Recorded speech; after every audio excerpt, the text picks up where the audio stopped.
जुल्मत के दिन सहता है।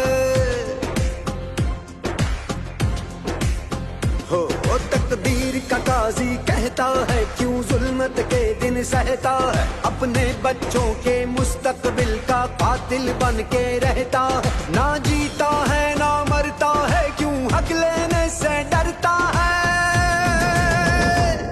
है हक हमारा, है हक हमारा, है हक हमारा। हम लेके रहेंगे, हम लेके रहेंगे। है हक हमारा आजादी, हम लेके रहेंगे आजादी। हम